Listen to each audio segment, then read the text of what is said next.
내 짐을 여호와께 맡기라. 그가 너를 붙드시고 의인의 요동함을 영원히 허락하지 아니하시리로다. 아멘.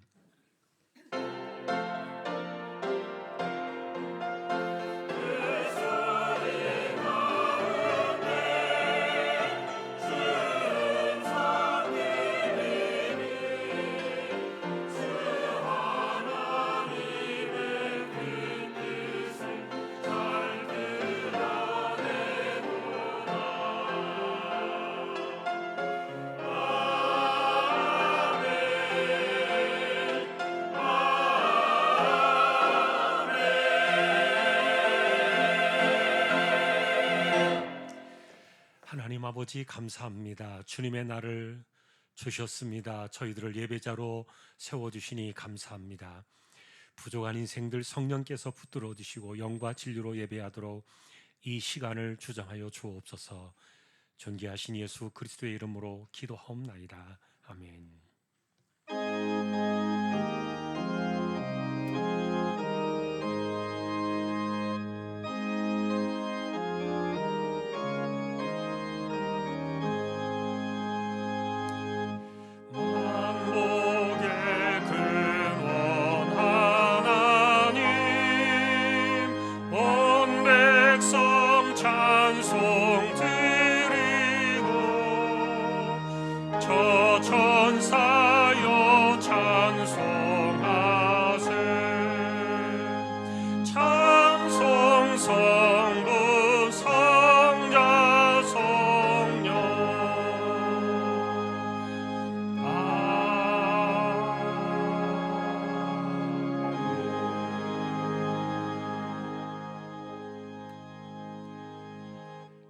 전능하사 천지를 만드신 하나님 아버지를 내가 믿사오며 그 외아들 우리 주 예수 그리스도를 믿사오니 이는 성령으로 잉태하사 동정녀 마리아에게 나시고 본디오 빌라도에게 고난을 받으사 십자가에 못 박혀 죽으시고 장사한 지 사흘 만에 죽은 자 가운데서 다시 살아나시며 하늘에 오르사 전능하신 하나님 우편에 앉아 계시다가 저리로서 산 자와 죽은 자를 심판하러 오시리라.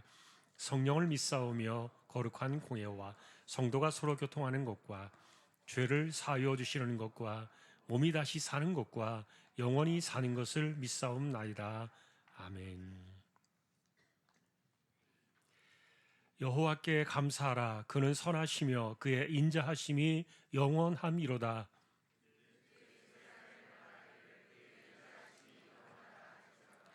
이제 아론의 집은 말하기를 그의 인자하심이 영원하다 할지로다.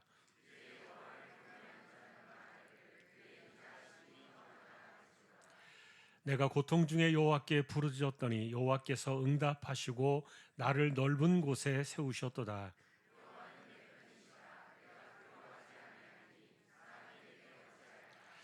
여호와께서 내 편이 되사 나를 돕는 자들 중에 계시니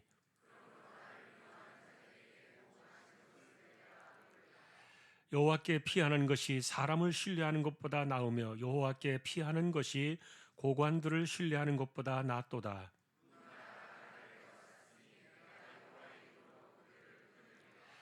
너는 나를 밀쳐 넘어뜨리려 하였으나 여호와께서는 나를 도우셨도다.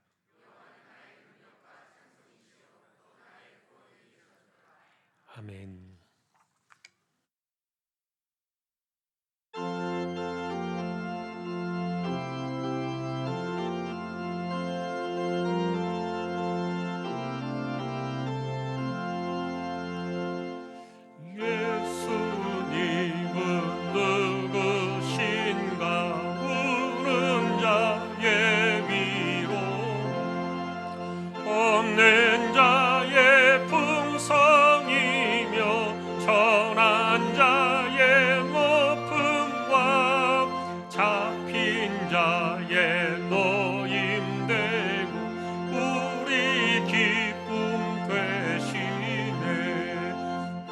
예수님은 누구신가? 약한 자의 강함, 눈먼 자의 빛이시며 병든 자의 고침과 죽은 자의 부 생명 되신 예수님은 누구신가? 주한 자의 정함과 죽을 자의 생명이며 죄인들의 중보와 멸망자의 구원되고 우리 평화 되시네. 예수님은 누구신가? 온 교회의 머리와 온 세상의 구주시며 모든 왕의 왕이요 심판하실 주님 되고 우리 영광 되시네.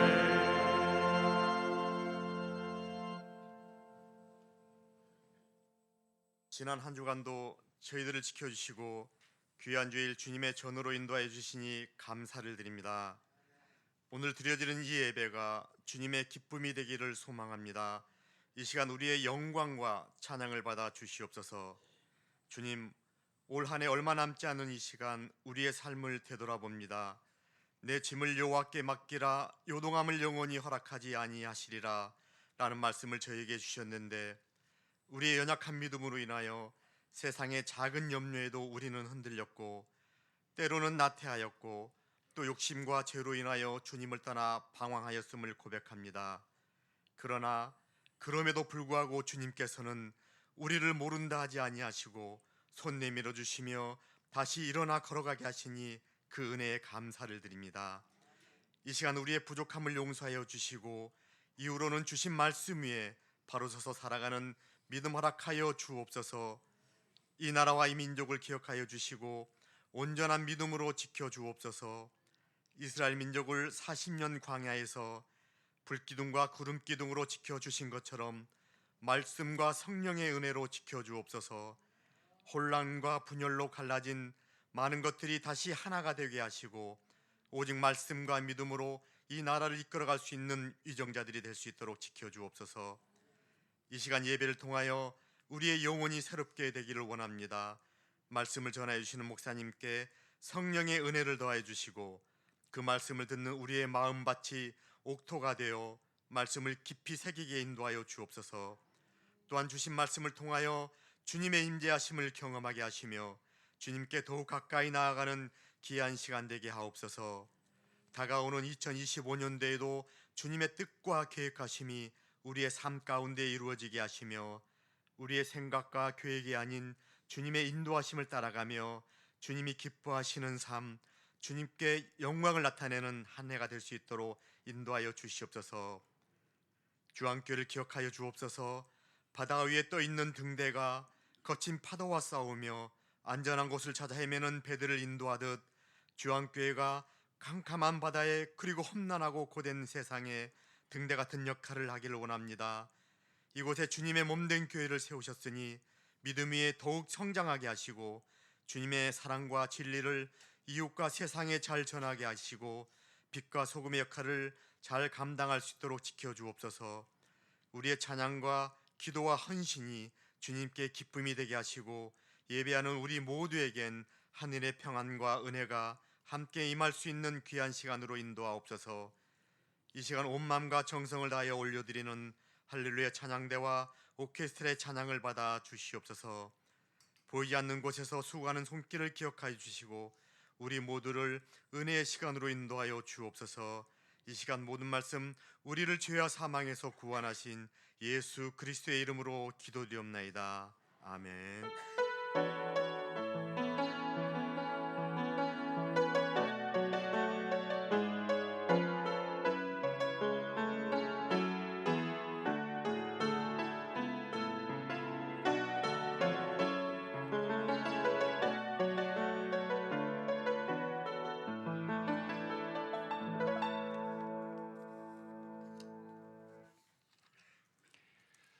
하나님의 말씀 오늘은 창세기 18장이 되겠습니다.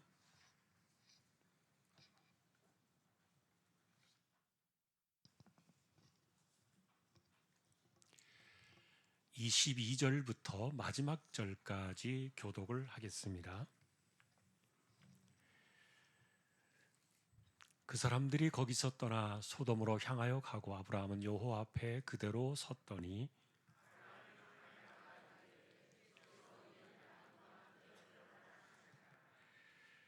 그 성 중에 의인 50명이 있을지라도 주께서 그곳을 멸하시고 그 50의인을 위하여 용서하지 아니하시리까?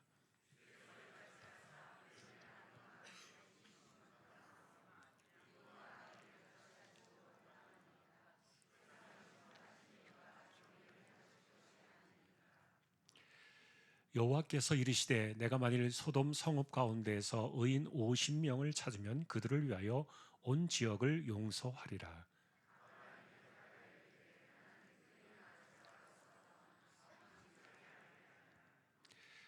(50의인) 중에 5명이 부족하다면 그 5명이 부족함으로 말미암아 온 성읍을 멸하시리까?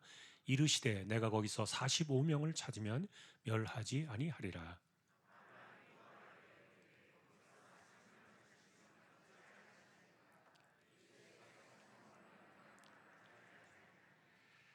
아브라함이 이르되 내 주여 노하지 마시옵고 말씀하게 하옵소서. 거기서 30명을 찾으시면 어찌하려 하시나이까? 이르시되 내가 거기서 30명을 찾으면 그리하지 아니하리라.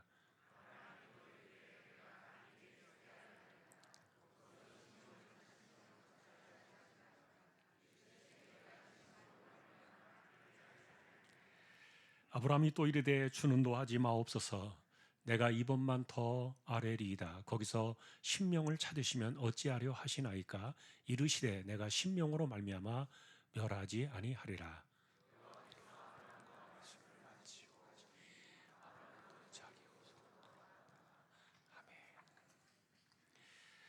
교회 소식입니다. 주보 12쪽 함께 해주시기 바랍니다. 이번 주 성경 읽기는 야고보서 1장에서 계시록 9장까지가 되겠습니다. 어제까지 적립된 낙헌 예물은 1억 753만 7,449원, 70.97% 적립이 되었습니다. 이번 주 목요일에 24년도, 25년도 예결산위원회 모임이 있습니다. 해당되시는 분들 참조하시기 바랍니다. 내년도 달력이 나왔습니다. 구역별로 가져가 주시면 좋겠고요. 사업장에도 필요하신 분들 가져가셔서 이용해 주시기 바랍니다. 25년도 성경 통독팀, 기도팀 모집이 있습니다. 주보 참조하시기 바랍니다. 이번 수요일 날 성탄절이 있습니다. 감사 예배가 오전 11시에 우리 자녀들과 함께 가족 전체 모여서 한 번 예배를 드리게 되겠습니다. 성탄절 예배를 드리고 저녁에 수요 예배는 따로 모이지 않겠습니다. 그리고 성탄절 당일날 이날 25일 새벽도 모이지 않겠습니다. 11시 예배에 집중하셔서 성탄 예배 온 가족들 함께 참여해 주시기 바랍니다. 그 전날 24일은 7시부터 내일 모레 화요일이 되겠죠. 7시부터 행사가 진행이 되겠습니다. 또 함께 기뻐하는 시간이 될 수 있기를 소망합니다. 그리고 내년도에 학습 세례 날짜가 있습니다. 주보 참조하셔서 준비해 주시면 좋겠습니다. 또 다른 내용들은 주보를 자세히 보아주시기를 바랍니다. 오늘 아래 광고는 클릭 헤어 이명자 집사님 사업장 소개되었습니다. 기도를 부탁드립니다. 이제 하나님 앞에 예물을 드리는 시간입니다. 정성껏 준비하신 예물을 하나님께 드리겠습니다.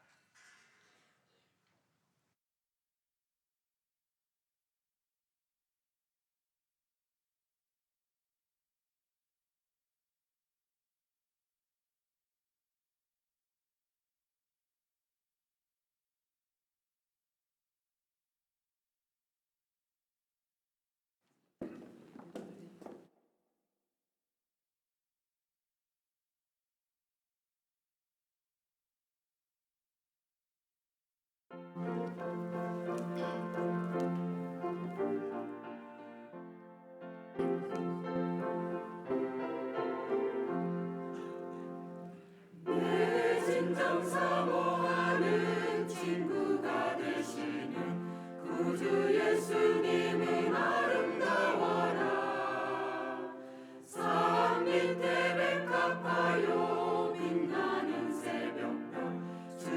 명언할 게 아주 없도다. 내 맘이 아플 적에 큰 위로 되시며 나 외로울 때 좋은 친구라. 주는 저 산 밑에 백합 빛나는 새벽별 이 땅 위에 믿을 것이 없도다. 내 몸의 모든 염려 이 세상 고락한 나와 항상 같이 하여 주시고 시험을 당할 때에 악마에게 걸음 즉시 물리치사 날 지키시네. 온 세상 날 버려도 주 예수 안 버려 끝까지 나를 돌아보시니. 주는 저 산 밑에 백합 빛나는 새벽별 이 땅 위에 비길 것이 없도다.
하나님 감사합니다. 기도로 섬기는 귀한 종들 기억해 주시고 이들의 섬김으로 교회가 든든히 서가고 저희들이 또 굳건히 서가는 모두 되게 하여 주옵소서. 믿음으로 하나님의 것을 구별하여 드렸습니다. 주연금 10의 1조입니다. 목적을 따라 선교, 구제, 장학, 차량 또 보이지 않는 가운데 드려지는 낙헌 예물 있습니다. 또 여기에 감사를 드립니다. 범사에 감사합니다. 한 해 동안 감사했습니다. 우리 가족 건강과 간절히 무릎 꿇고 기도하는 손길을 힘을 주옵소서. 어머님의 건강과 삶을 하나님께 맡깁니다. 한 해 동안 지켜주신 하나님 감사합니다. 내 짐을 여호와께 맡기고 복음 안으로 들어가 성령을 따라 행하게 하옵소서. 올 한 해 하나님의 은혜로 살게 하심에 감사드립니다. 하나님 은혜에 감사합니다.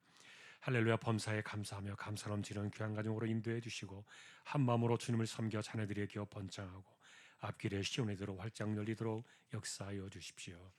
주님의 은혜에 감사합니다. 딸의 가정을 은혜로 인도하여 주옵소서. 결혼을 혼례예배로 드리게 하심에 감사드리며 주일 식사 예물로 드립니다. 주님께서 지금까지 가정을 지켜주시고 범사에 감사하는 마음을 주심에 감사드립니다. 영혼이 잘됨같이 범사가 잘되고 강건하기를 원합니다. 한 해를 바라보며 회개하게 하옵소서. 오늘도 하나님 성전에 나와서 하나님께 예배드릴 수 있도록 인도하시니 감사합니다. 오직 주님만 바라보는 삶이 되기를 기도합니다. 주님의 은혜 안에 살게 하심을 감사드립니다. 기도와 믿음을 굳세게 지켜주시고 만사 형통을 감사드립니다. 한 해 동안 지켜주심에 감사드리며 나의 믿음을 굳건하게 지켜주십시오. 가족 건강들 지켜주시고 복된 길로 인도하옵소서.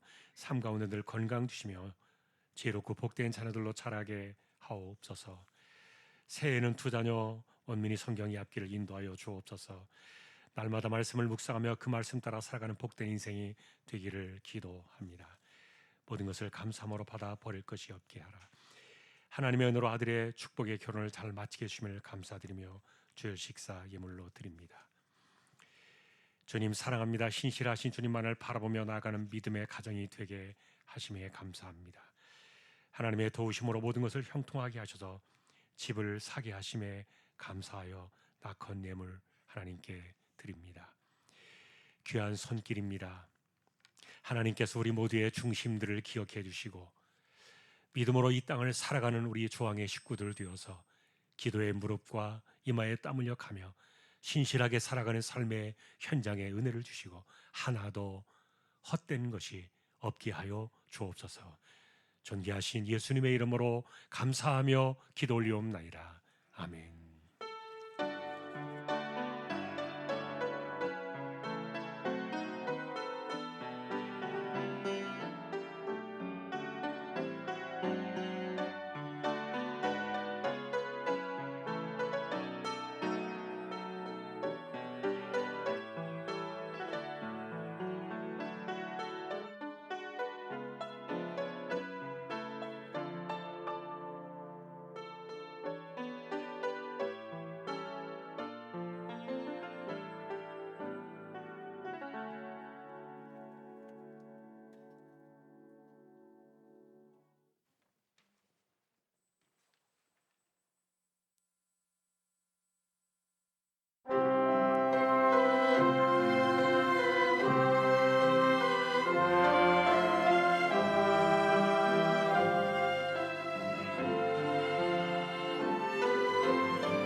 할렐루야.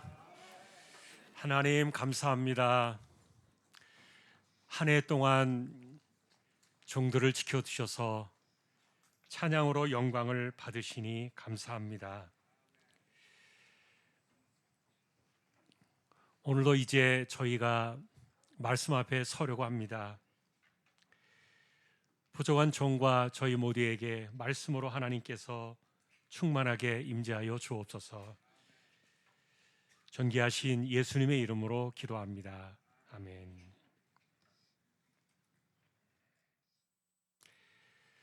오늘도 말씀의 은혜가 함께 하시기를 주님의 이름으로 축복합니다.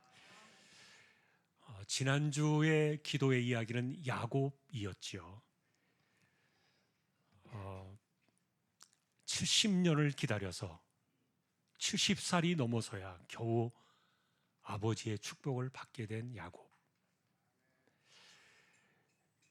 그런데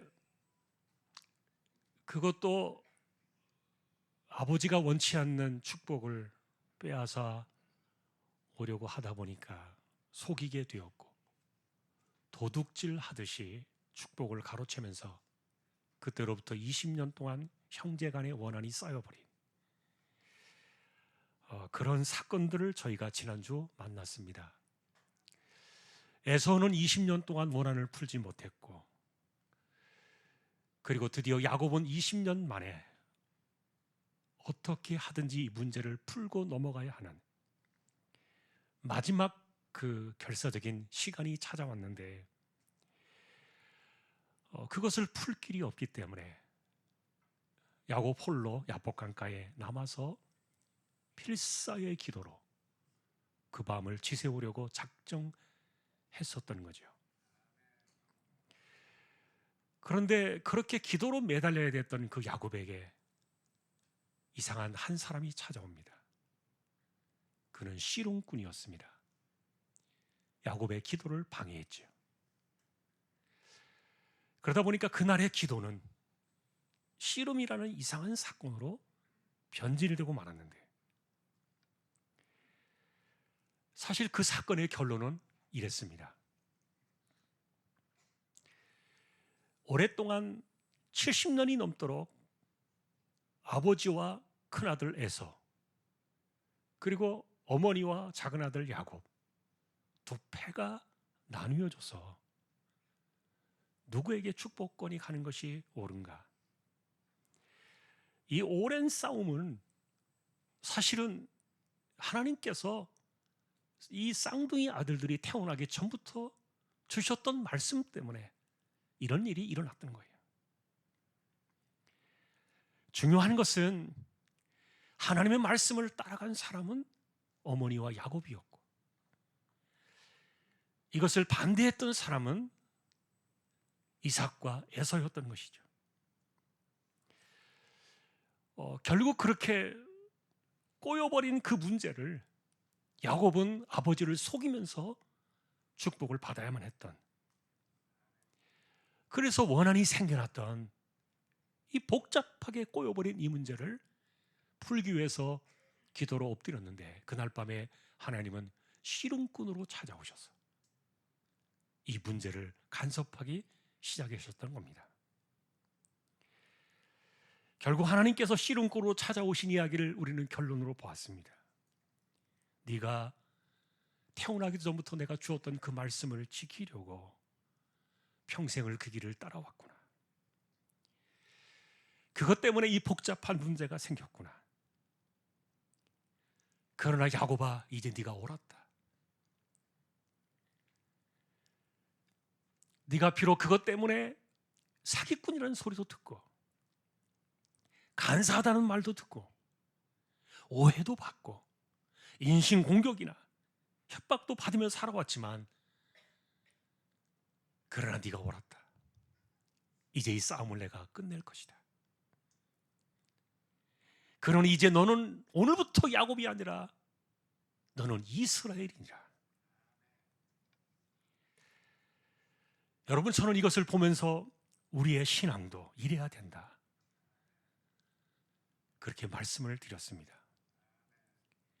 믿음의 올곧은 길을 걸어가는 것 너무너무 중요해요. 야곱처럼 그가 어릴 때부터 모친으로부터 들었던 하나님의 말씀, 그 말씀을 붙잡고 그대로 살려고 그것을 지켜내기 위해서 오해도 받고 공격도 받고 협박도 있고 손해도 있었지만, 그러나 여러분, 이것이 바로 믿음의 길을 가는 사람들의 모습이라고 생각해요. 신앙을 우선하고, 그리고 하나님의 영광을 우선하고, 주님을 위한 일들이 나의 삶의 우선이 되어지면서 때로는 나를 포기하고, 어떤 어려움도 감수할 때 하나님께서 오셔서 말씀하실 겁니다. 네가 옳다, 잘했다. 하나님께서 이것을 인정해 주시기에 찾아오신 사건이 씨름꾼으로 오신 그날의 사건이었던 겁니다. 그러니 여러분, 이것은 꿈이나 환상이 아니었던 거예요. 현실이에요. 왜냐하면 환도뼈가 부러졌으니까. 그날의 사건 이후로 야곱은 죽는 날까지 다리를 절었습니다. 하나님의 간섭하심은 환상 속에서 이루어진 일들이 아니라 우리의 현실 속에서 이루어지는 간섭이라는 사건. 여러분, 이것을 기억하면서 바라기는 저와 여러분들이 야곱처럼 평생에 이렇게 올곧은 길만을 걸어가는 모두가 될 수 있기를 주님의 이름으로 축복합니다. 오늘 이야기 역시 기도라는 주제 속으로 인간의 삶에 찾아오신 하나님을 그려내는 본문을 우리가 만나게 됩니다. 여러분은 이 내용을 대부분 아실 거예요. 소돔과 고모라라는 역사 속의 두 도시가 사라져버린 거대한 심판의 이야기가 그 배경이고요. 두 개의 도성이 하루아침에 불타 사라지고 땅 속의 거대한 지하로 꺼져버린 그 사건인데, 한 장 더 나아가서 창세기 19장에 보면은 아브라함의 조카 롯의 가족에게서 일어났던 사건들을 통해서 이 두 개의 도성은 왜 심판을 피할 수 없었는가, 마지막 이유를 보여주기도 했는데, 이 공통적인 견해가 뭐냐면은 일그러진 성욕에 빠져버린 동성애나 탐욕, 이런 것들이 그 도시를 망치고 있다는 그런 원인을 제공해 주었는데, 예를 들면 여러분, 손님으로 찾아갔던 이 두 사람 때문에 롯이 내놓은 두 딸보다도 이 남자들을 내놓으라고, 남자들과 관계를 맺겠다고 그 밤에 소란을 피우던 그 도시의 모습을 보여주면서 이들의 심판의 때가 이르렀다는 것을 마지막 확정짓게 되는데, 자, 그러니 문제는 때가 되는 것이죠. 그리고 20절, 21절은 이렇게 마지막 심판을 받기 직전에 하나님께서는 마지막 최후의 진술을 듣고자 하는 재판장의 모습으로 아브라함을 방문하시게 된 겁니다. 실제로 성경을 보니까 이미 이 소돔과 고모라에 대한 부르짖음이 너무 커서 더 이상 이들의 심판은 미룰 수 없다는, 죄악이 심히 무겁다는 판결문을 하나님은 갖고 내려오셨던 거예요. 그러나 마지막으로 과연 그 부르짖음이 그렇지 않은지 최후의 상태를 살피려고 두 천사를 보내게 된 겁니다. 이미 하늘의 판결은 끝이 났고 최후 확인만 거치게 되면 이 두 도시는 하나님의 판결대로 멸망의 불구덩이로 들어가게 될 마지막 절차만 남아있는 건데, 그것이 이제 롯의 가정에서 일어났던 그 사건으로 최종적으로 확정이 되면서 이 두 개의 도시는 피할 수 없는 현행범이 되어서 심판의 사건으로 떨어지게 되는 그런 이야기를 우리가 보게 됩니다. 자, 그러나 오늘 우리가 주목하고 싶은 것은 우리가 읽은 본문 속에서요, 세 개의 질문서를 제가 내놓았어요.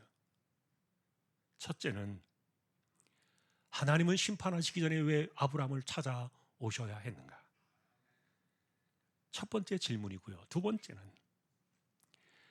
이것 때문에 일어나게 된 아브라함의 중보 기도, 그의 기도는 무엇을 우리에게 말해주고 있는가?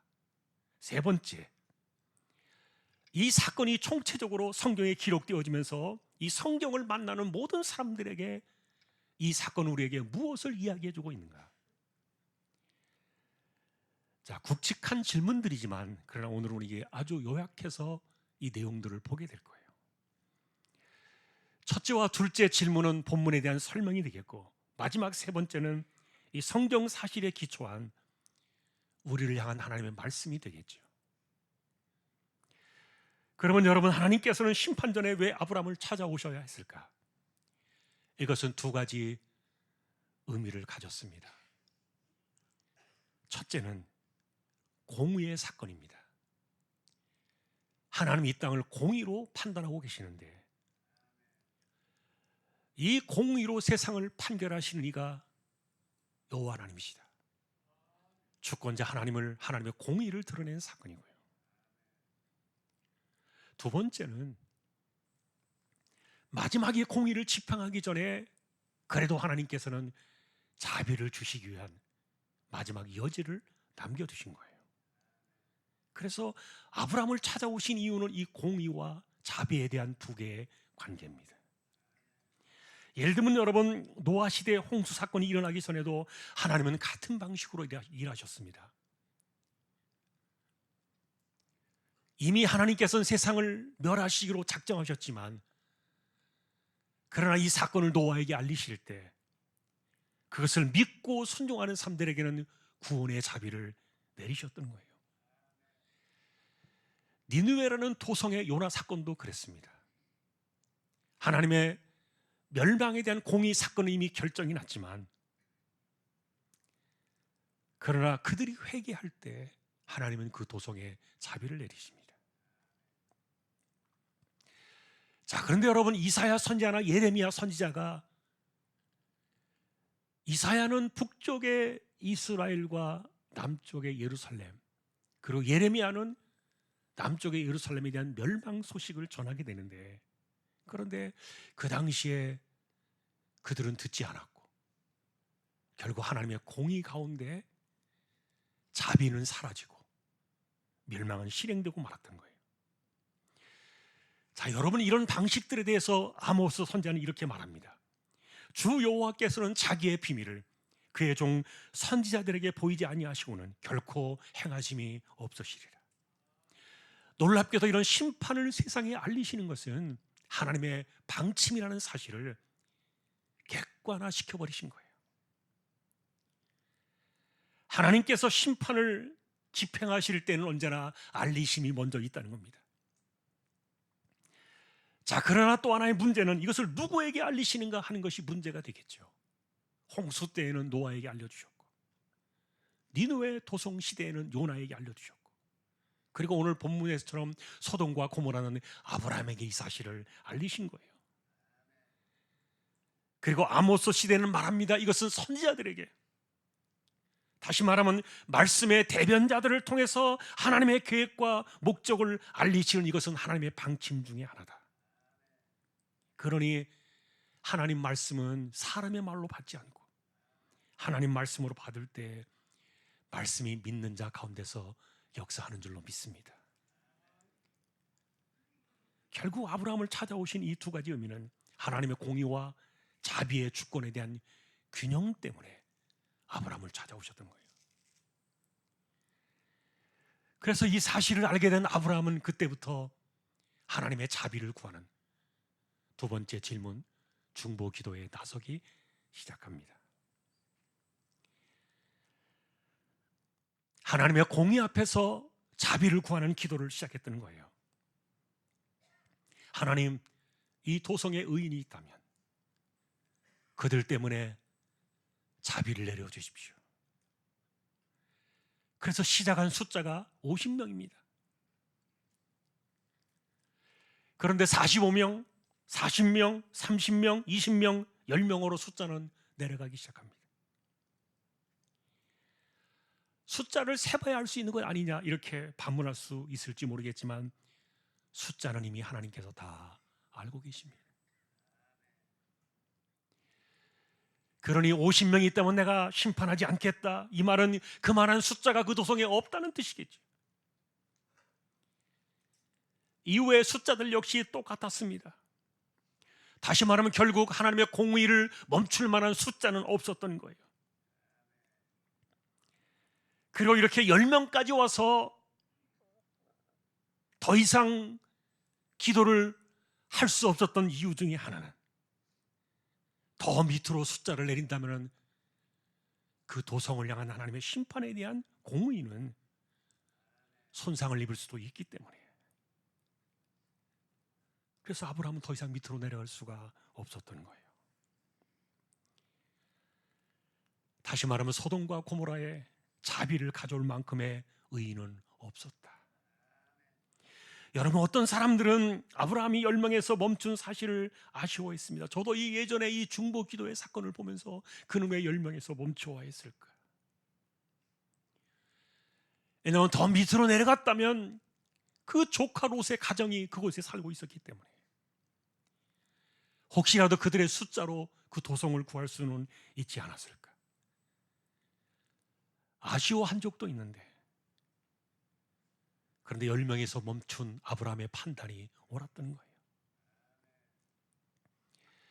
말도 안 되는 숫자를 가지고서 자비를 베푸신다면 하나님의 공의로운 그 판결은 깨져버릴 것이기 때문에,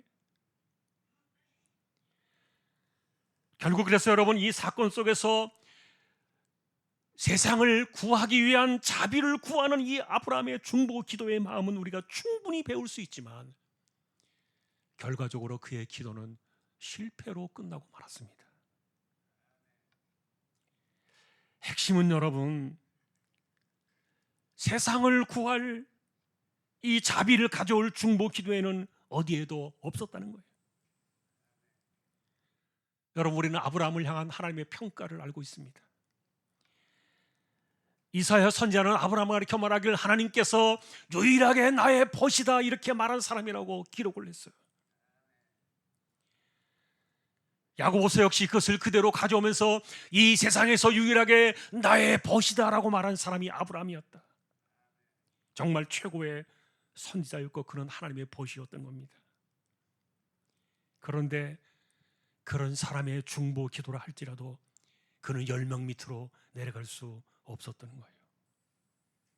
왜냐하면 여러분, 그는 하나님의 공의를 만족시키면서 이 땅에 자비를 가져올 수 있는 중보자는 아니었기 때문에 그래요. 그러니 이런 관점에서 우리가 이 본문을 바라보면서 우리도 아브라함처럼 세상을 구하는 기도를 드려야 된다라는 그런 이야기를 한다면 그것은 너무 주관적인 자기 해석의 오해다. 불행하게도 여러분, 10명의 의인으로 세상을 구할 수 있다는 생각 자체가 틀렸어요. 예를 들면 예레미야는 이것보다 더 심한 해석을 내렸습니다. 너희는 예루살렘 거리로 달려다니며 이제 보고 알아보며 그 넓은 거리에서 찾아보고 공의를 행하며 진리를 구하는 자를 한 사람이라도 찾는다면 내가 이 성읍을 용서하리라. 그런데 하나님의 공의 앞에서 자비를 가져올 수 있는 한 사람은 어디에서 없었던 거예요. 아니야, 예레미야 당신은 의인이잖아. 이렇게 반문하는 사람도 있었지만 예레미야 역시 하나님의 공의를 대신할 수 있는 의인은 아니었던 거예요. 그러니 만일에 아브라함이 한 사람의 의인까지 숫자를 내려가지고 하나님 한 사람의 의인만 있더라도 이렇게 기도를 했다 할지라도 그 도성을 구해낼 수 있는 의인은 없었다는 말이에요. 아니야, 그 도성에는 롯이 있지 않았는가? 물론 베드로 사도는 훗날 성경을 기록하면서 그가 의인이었다 이렇게 기록을 남기긴 했는데, 그러나 중요한 것은 롯이나 예레미야 같은 사람들도 그들은 당대의 의인이었지만 이 공의를 막아설 수 있는, 그리고 자비를 가져올 수 있는 그런 의인은 못 된다는 사실이었어요. 결국 아브라함은 하나님의 공의에 맞서가지고 자비를 구할 의인을 기도했지만, 그러나 결과적으로 그의 중보 기도는 실패로 끝나고 말았습니다.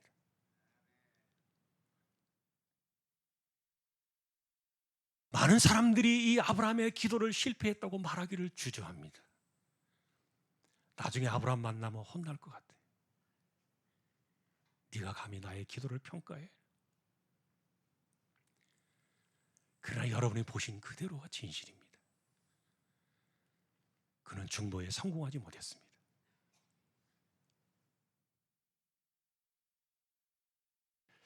그러면 세 번째로 마지막에 이 사건이 우리에게 주는 하나님의 메시지는 뭘까? 왜 하나님께서는 아브라함을 일부러 찾아오셔서 심판을 알려주시고, 그리고 아브라함으로 하여금 중보 기도하게 하셔가지고 마지막으로 그 도성을 막아서기 위한 이 자비를 구하는 기도를 드리게 하셨을까? 결국 그것이 실패로 끝나고 말았지만,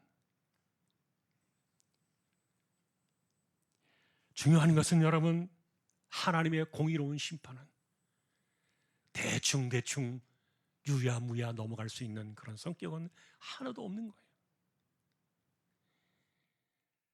예를 들면 여러분, 죄의 싹슨 사망이라는 이 심판의 사건은 누구도 피해갈 수 없는 하나님의 공의로운 사건이 아닙니까? 그래서 사도 바울은 하나님의 보편 공의에 대해서 이렇게 설명해 주었습니다. 스스로 속이지 말라. 하나님은 만홀히 여김을 받지 아니하시나니 사람이 무엇으로 심든지 그대로 거두리라. 육체를 위하여 심는 자는 육체로부터 썩어질 것이고 성령을 위하여 심는 자는 성령으로부터 영생을 거두리라. 그러니 여러분, 모든 사람이 죄를 범하였다는 선언과, 그리고 사람들은 심는 대로 거둘 거라는 이 진리 앞에서 하나님의 공의를 피해갈 수 있는 인생은 어디에도 없다는 말이에요. 문제는 여러분, 개인을 향한 이런 심판들이 쌓여가지고 도시와 세상을 향한 심판으로 이것이 번지고 있다는 겁니다. 그러니 소돔과 고모라 도성의 전체적인 멸망은 개인들의 죄가 커지고 또 커져서 결국 도성 전체를 망하게 하는 사례가 되었던 거예요. 그러니 이 사건의 핵심은 이런 겁니다. 하나님께서는 그래도 중보기도를 통해서 이 땅에 자비를 베푸시려는 하나님의 계획을 그에게 알려주셨지만, 그러나 아브라함의 중보기도는 결과적으로 실패했다는 거예요. 아브라함의 조카 롯의 가족만 겨우 살아남았는데, 공의로운 하나님의 심판은 멈출 수가 없었던 겁니다. 그렇다면 이 사건은 실패로 끝날 이 허망한 사건만 남겨놓은 것일까? 아닙니다. 사실 아브라함의 이 중보기도의 사건은요, 하나님의 공의에 맞서서 자비를 구하는 이 아브라함의 이 모습은 그가 비록 실패자, 중보자의 모습으로 남게 되었지만, 그러나 이 모습은 이 땅에 자비를 가져오는 영원한 중보자이신 한 사람을 향하는 그런 그림자의 모습으로 아브라함은 이 자리에 서 있었던 거예요. 그러니 과연 누가 세상과 이 사람을 심판해서 건지는 자비의 중보자가 될 것인가?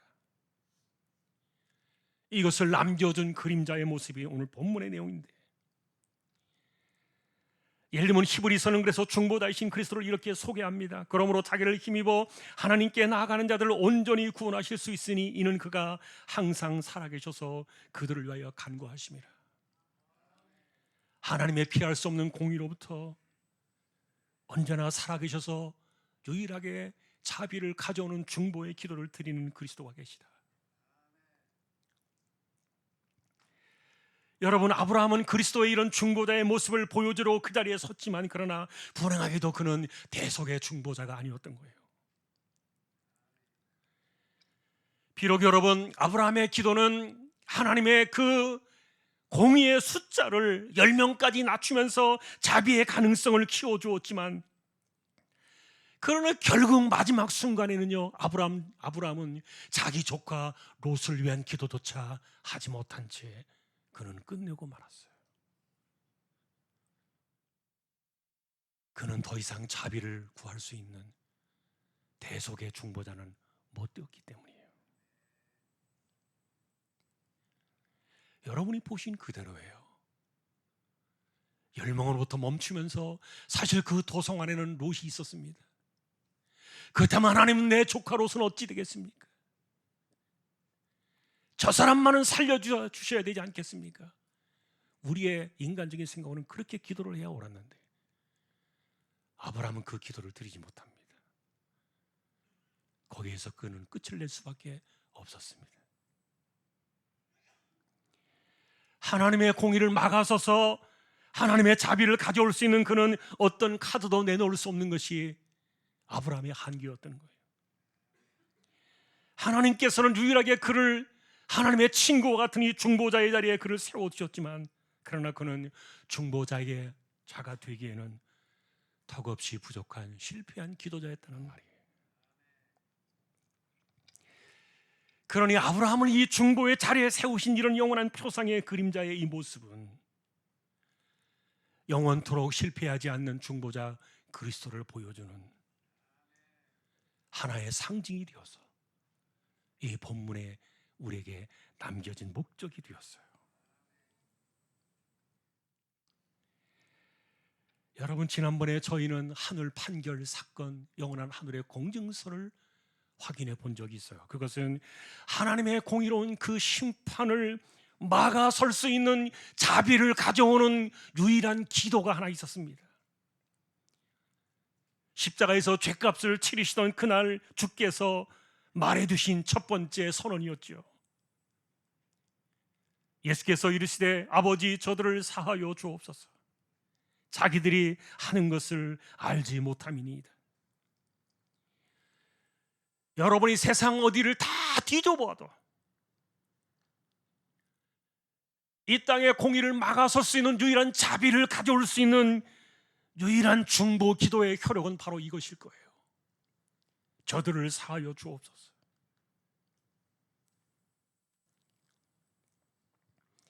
그러니 감히 어느 누가 하나님의 공의로운 그 심판 앞에서 자비를 구하며 나설 수 있겠는가?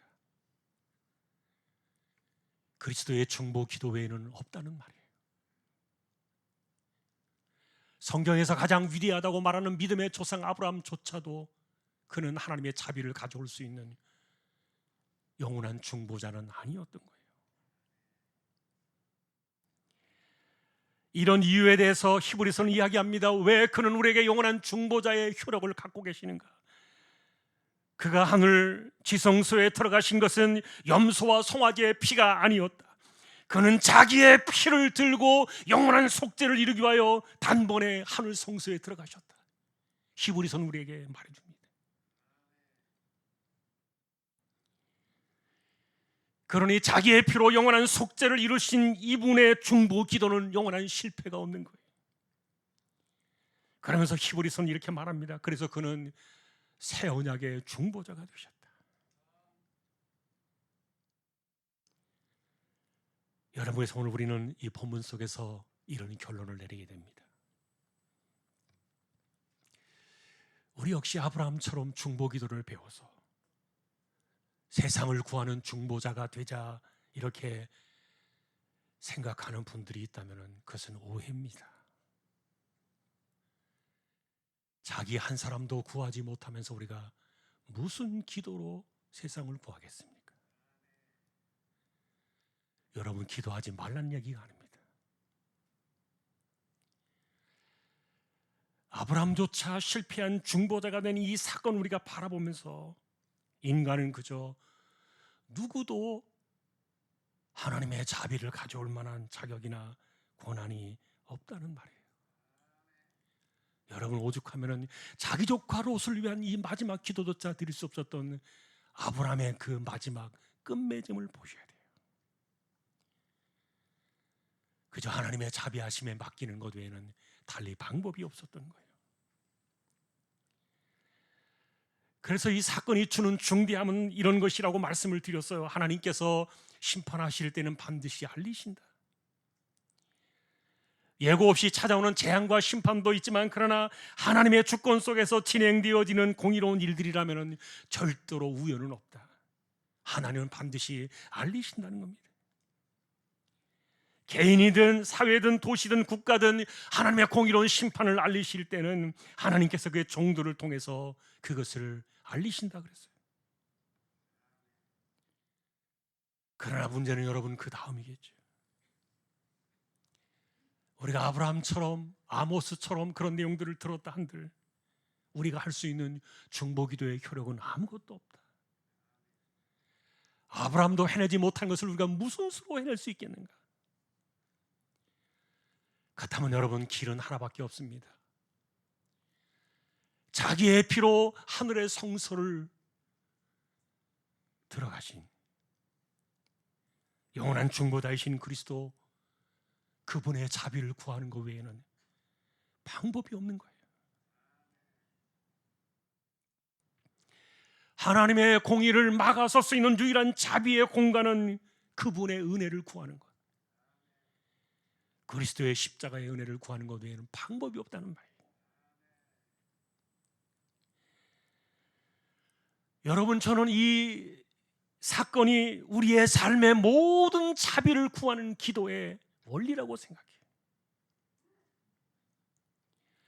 여러분, 이것은 우리를 향한 죄를 막아서는, 그리고 죄에 대한 심판을 막아서는 것만이 아니라, 사실 이 기도는요, 우리가 질병을 위해 기도할 때도 우리는 그리스도의 자비를 구해야 돼요. 물론 우리가 우리 스스로 하나님 앞에 나의 연약함과 질병을 고쳐주십시오 기도할 수는 있겠죠. 이제는 그리스도의 이름으로 기도하라 그랬으니까. 그러나 우리가 좀 더 깊은 하나님의 자비를 구하고자 한다면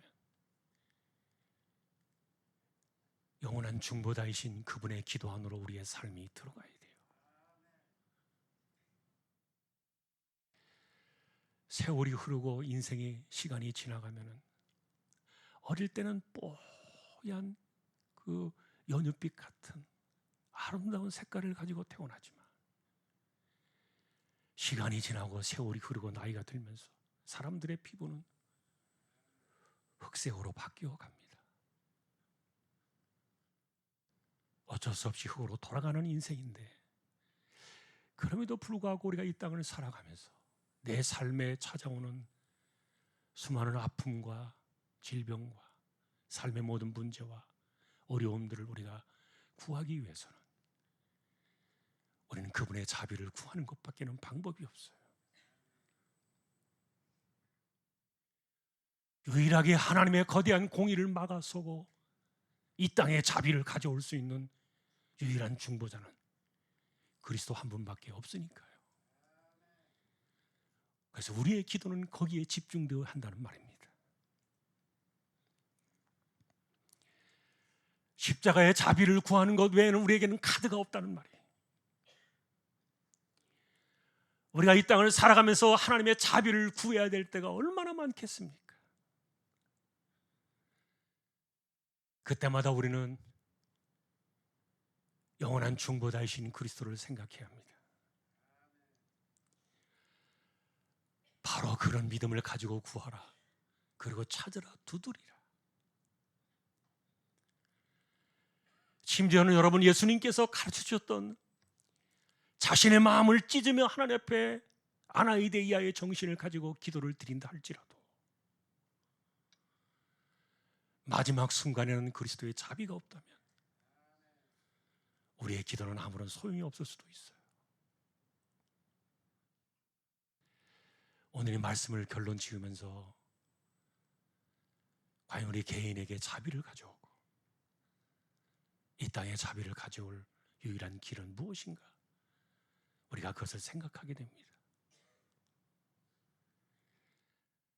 특별히 여러분은 혼란스러운 세상을 지금 살고 있어요. 어제도 수많은 사람들이 거리로 뛰쳐나가서 무엇을 했는지 마음이 아픕니다. 근데 여러분, 우리는 이런 세상 속에서 우린 사람들의 소리를 듣는 것에 마음을 뺏기면 안 돼요.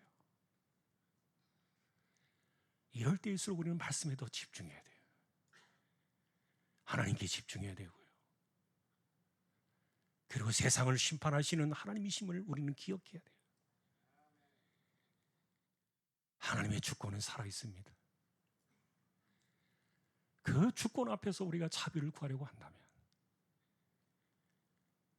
아들의 이 자비를 덧입는 것 외에는 방법이 없다니까요.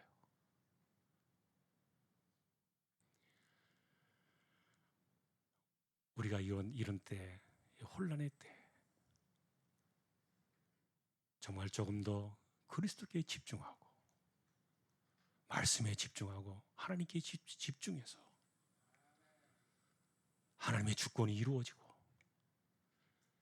우리 개인과 그리고 이 땅에 하나님의 자비가 임하도록 우린 진실된 마음으로 기도를 드려야 할 줄로 믿습니다. 공의와 자비가 균형을 이루기를 원하셨던 하나님의 뜻이 결국 영원한 중보자이신 그리스도 안에서 이것이 완성되어져 가는 그 거대한 그림 하나를 우리가 보게 된 거예요. 이것이 우리의 삶의 신앙의 원리가 되어야 하겠고, 우리는 그 믿음을 가지고 언제나 그리스도의 자비를 구하고 주여 나에게 자비를 베풀어 주옵소서. 이것이 우리의 삶의 모든 것에 해답이 되는 그런 축복의 시대를 열어가는 모두가 될 수 있기를 존귀하신 주님의 이름으로 간절히 축원합니다. 94장입니다.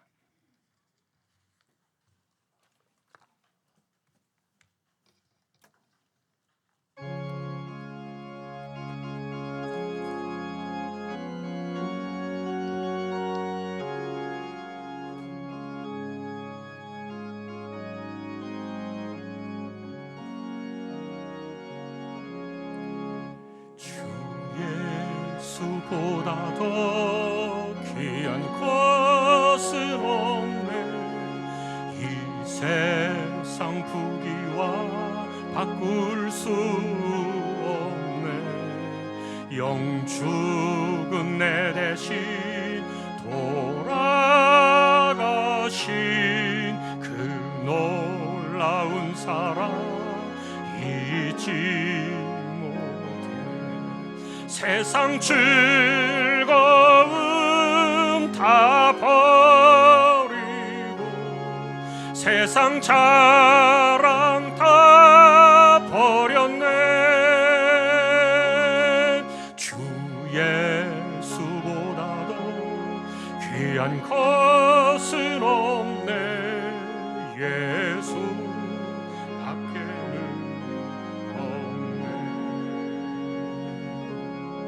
주 예수보다도 귀한 것은 없네.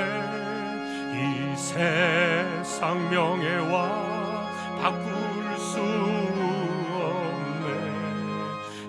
이전에 즐기던 세상 일도 주 사랑하는 마음 뺏지 세상 즐거움 다 버리고 세상 자랑 다 버렸네. 주 예수보다도 귀한 것은 없네. 예수 밖에는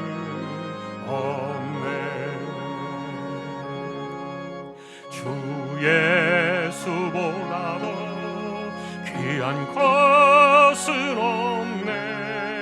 이 세상 행복과 바꿀 수 없네. 유혹과 핍박이 몰려와도 주 섬기는 내 마음 변치 세상 즐거움 다 버리고 세상 자랑 다 버렸네.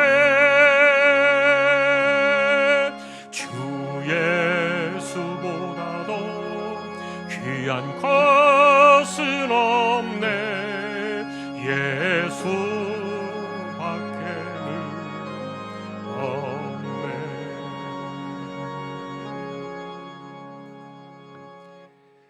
함께 일어나셔서 파송의 기도 드리겠습니다.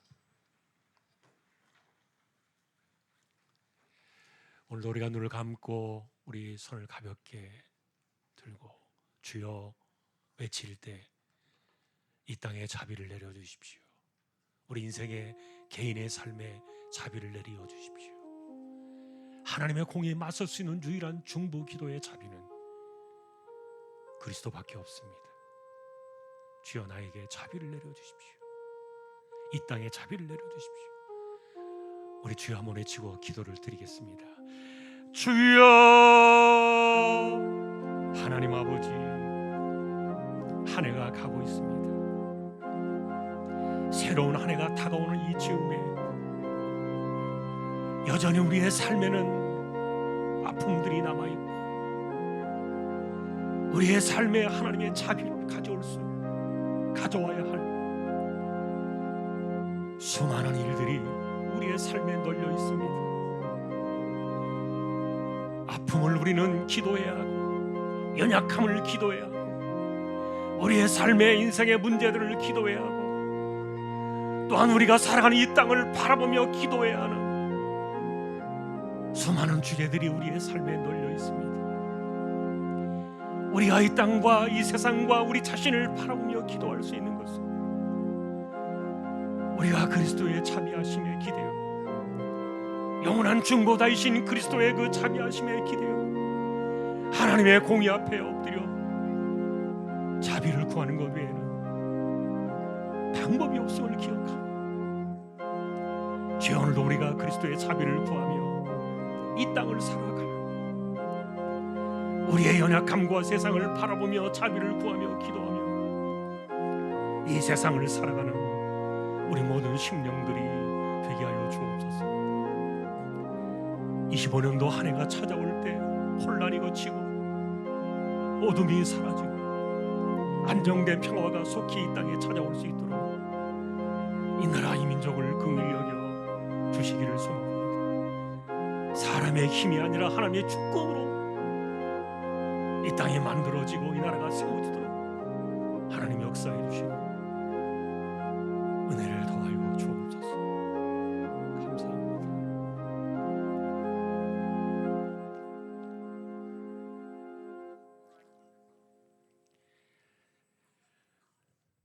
자신의 피로 하늘의 지성소를 들어가 영원한 언약의 중보자로 우리에게 계시는 우리 주님 예수 그리스도의 은혜와 하나님 아버지의 사랑과 성령님의 감화 감동 위로 인도 교통 충만하심이 언제나 그리스도의 자비를 구하며 이 땅을 살아가기를 원하는 우리 모든 심령들, 조왕의 가족들, 그리고 이 나라 이 민족 위에 이제로부터 영원까지 함께 있을지어다. 아멘.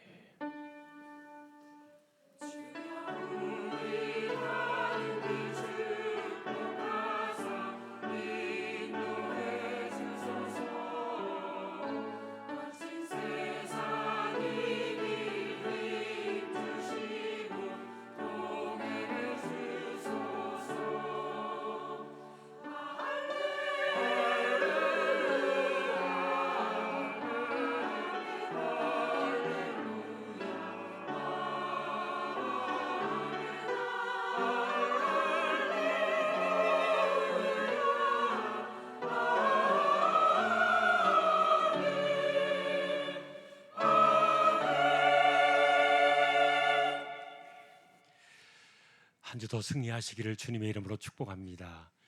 이번 주에 성탄절이 있습니다. 꼭 기억하십시오. 오늘 새로 오신 분들 먼저 인사드리겠습니다. 손애자 성도님 어디 계신가요? 잠깐 일어나 주시겠어요? 어디에 계신가? 아, 뒤에 우리 계시네요. 우리 박수로 환영하십시다. 감사합니다. 예, 그 다음에 노정인 성도님 어디 계신가요? 아, 예, 같이 계시네요. 우리 한 번 더 박수 환영하겠습니다. 감사합니다. 예, 믿음의 승리가 있기를 축복합니다. 예, 그 다음에 해나 자 아기 나오는 사이에 우리 수료증하고 수료증 먼저 드리겠습니다. 우리 나와서 좀 이렇게 애기 얼굴 좀 보여줘요. 이렇게 나오세요. 요즘은 애기가 최고입니다. 아주 정말 금보다 귀한 시대입니다. 네. 자, 우리 그래도 수료증은 여기 받으셔야 되니까 제 강복순, 김서연 총님 나와주시죠. 그 다음에 지도자반 수료자들도 나오세요. 수료증서 이름 강복순 새가족부 수료 축하드립니다. 24년 12월 20일 중앙교회 다임목사 한군수.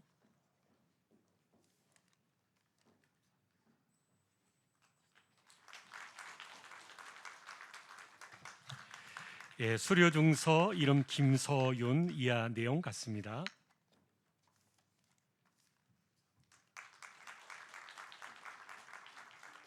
우리 꽃다발이 있네요. 우리 준비된 거 받으시고요. 감사합니다. 같이.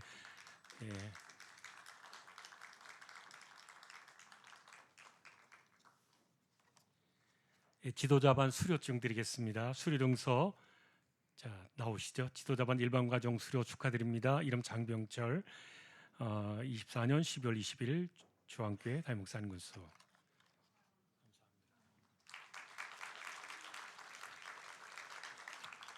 네, 수료증서 이름 김미화.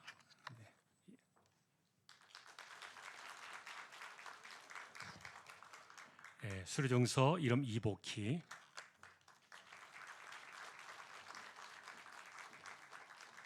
네, 인사하시고 들어가시고요. 성장학신반 수료자 두 분 또 나오시죠. 문정남 집사님, 오원자 집사님. 네, 감사합니다. 오늘 수료증이 많네요.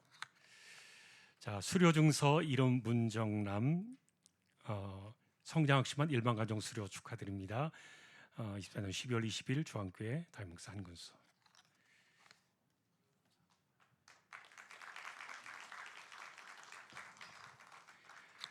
네, 수료증서 이름 오은자 이하 내용 같습니다.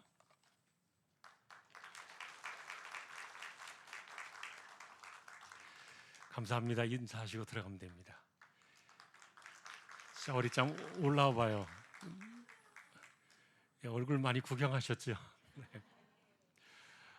네, 우리 양태성 집사님, 우리 서혜주 성도님, 해나. 이 마이크가 혹시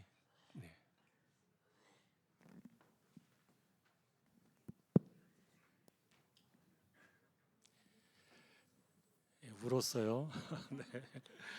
네, 우리 기도하겠습니다. 하나님 감사합니다.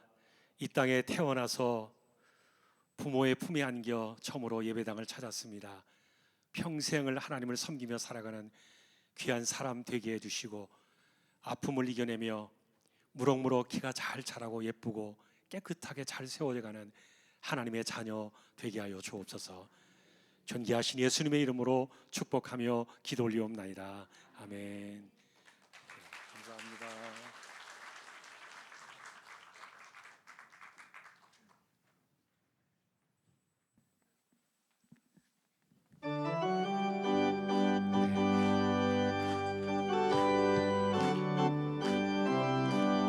예수 안에서 우리 화목됐네. 예수 안에서 우리 화목됐네.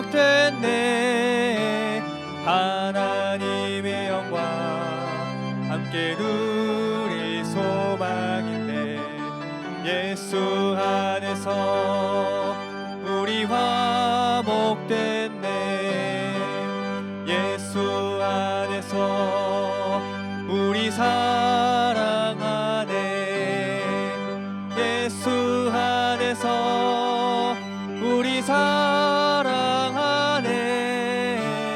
하나님의 영광 함께 누릴 소망인데 예수 안에서 우리 사랑하네.